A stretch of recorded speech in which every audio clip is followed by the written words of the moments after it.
Understanding Christian education. What is Christian education from a Reformed and presuppositional perspective? understandingchristianeducation.com. Objections to Christian education. Christian education is just so unpopular. Christian education really isn't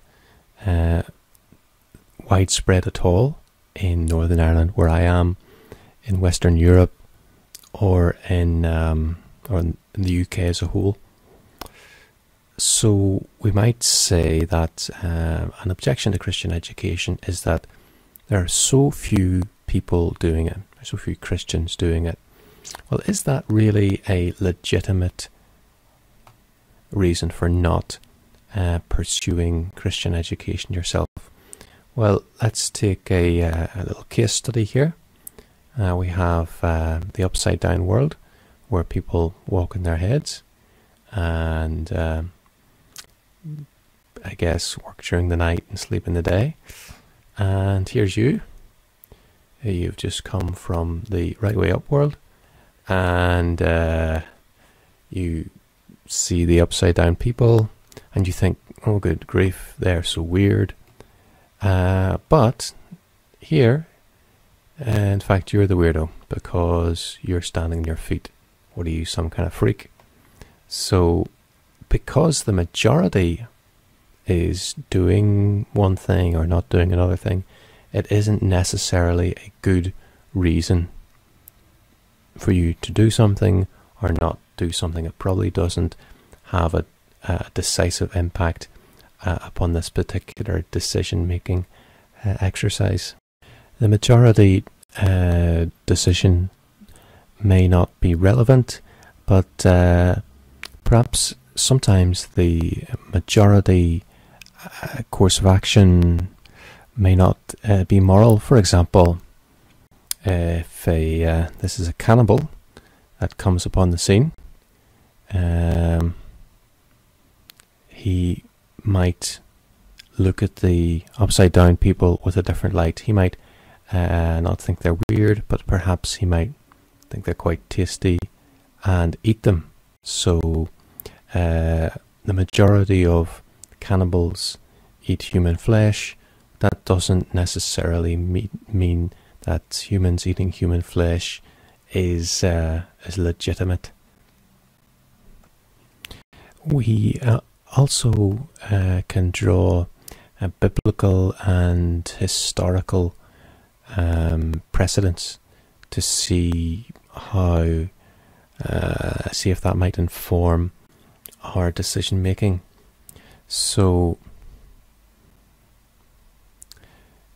this Homo erectus here is in the minority. He's the weirdo. But is there a biblical precedent for people being thought strange or behaving in a unique way as compared to others? Well, we have Abram, of course, who was uniquely called to come out of Ur. We have Elijah, who was the only prophet of God, or so he thought, to face the Baals. There was Jesus Christ himself, who was totally abandoned. People thought he was nuts, even his family. So Old Testament, New Testament, there are certainly precedents for this. Also Athanasius, he, in terms of doctrine and so on, he had to say once that truthfully, if the world was against Athanasius, then he would change his views. Well, he actually said, if the world was against Athanasius, then Athanasius is against the world. Luther too was a bit of a weirdo. He didn't really see eye to eye with the vast majority at the time. And more recently, Bonhoeffer was another example of a Christian weirdo who wasn't too happy about Jews and other minorities being executed.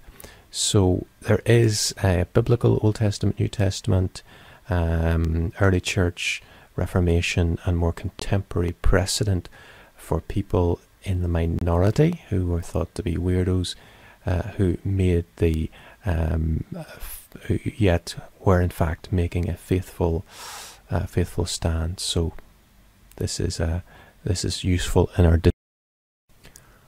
more directly a directive, didactic approach would be to look at scriptures to see what they say about majorities, minorities, and of course we find generally that Christianity isn't a democracy where the majority rules. It is rather a monarchy where Jesus as Lord rules instead. So that's one sort of general picture. So also we have 3 chapters after the 10 Commandments where it warns not to follow the multitude into doing evil. So I would seem to point us towards not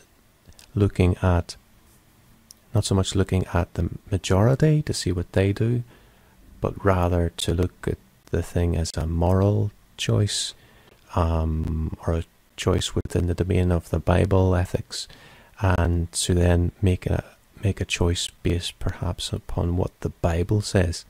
And if the Bible requires it, then of course we'll do it. But if the Bible doesn't require it, then of course we're at liberty whether or not we choose to do it or not. So the choice isn't, we can conclude that its unpopularity doesn't really mean that it's wrong, nor does it mean necessarily that it's right. We have to look at the Bible for what's right or for what's wrong, what we're free to do and what we're obliged to do or not to do. Keep watching, like us on Facebook, or go to understandingchristianeducation.com.